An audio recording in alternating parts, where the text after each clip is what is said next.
What's going on, everybody? My name is Tenebris Infinite, and welcome back to 30 Days of Traps with Tenebris. Today we've got trap number 8 for you dudes, and it's going to be a fun little trap that you can set up to create yourself very fun and kind of unique combat experiences. So the trap we're going to be talking about today is a smokescreen trap, and setting up this trap is incredibly simple. All you need are a handful of compressed air tanks and you're good to go. You can use a lure in order to have a lot more efficiency with this trap, but the idea behind this trap is pretty simple. You set up a diamond shape with your 4 canisters here, and you simply just shoot the canister, and bada bang bada boom, you have yourself a very decently sized smoke screen that you can work within. The smoke screen will be able to deter your enemies from having an accurate shot on you, and will leave them open to you just kind of taking them apart really easily with this trap. So we're nearing up on the end of my simple traps here. I thought it would be good to start things off moderately simple here for my first handful of traps that I show you guys, and then we're going to kind of work our way up to much more complicated traps as we go through this series. With this being one of the last few simple traps, the concept behind it is incredibly simple and incredibly tactile and easy to implement in the game. So let's jump through a couple quick examples here of it in action, and then we'll talk about some of the more finer details after that.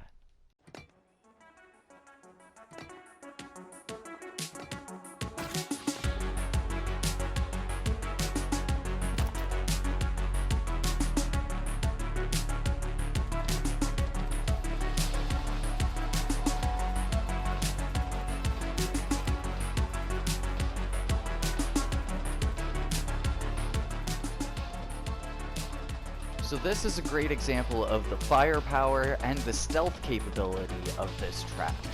You're able to use this trap to take down hunters as long as they're close enough to the initial blast. And as well, you'll be able to see here that the rocket doggo and the surviving hunter were not able to target after I had deployed that smoke screen.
So here's a really great example of how you can have some fun with this trap.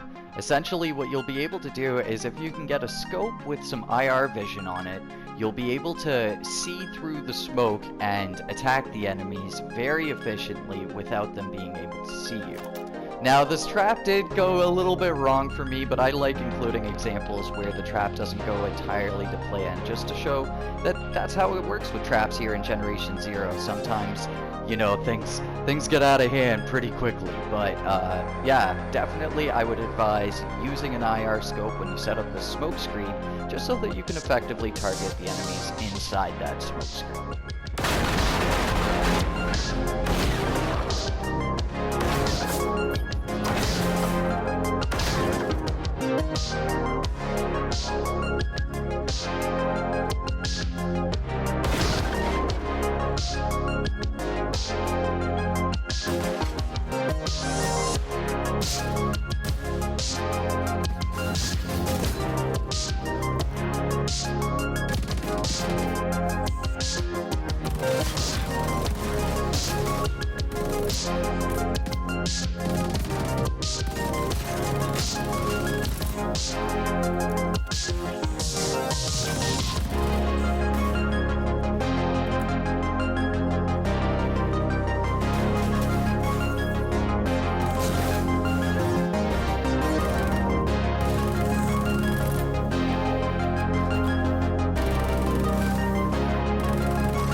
So there you guys go.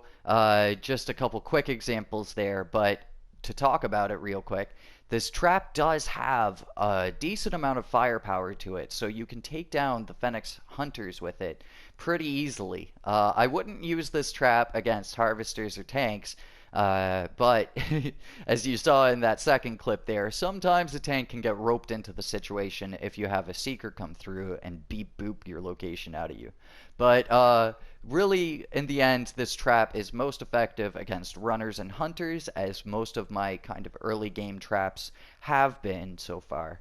But yeah, the smoke screen is very, very effective, and it's a lot of fun setting up a smoke screen and popping into some sort of IR vision mode and taking down all of the robots really tactfully throughout your trap setup there. So we're going to have two more simple traps, and then after that, we're going to start getting into much more complicated traps. Hopefully, you guys have been enjoying this trap series so far. Thank you so much for watching and for supporting, and I will catch you guys in the next one. Until then, peace.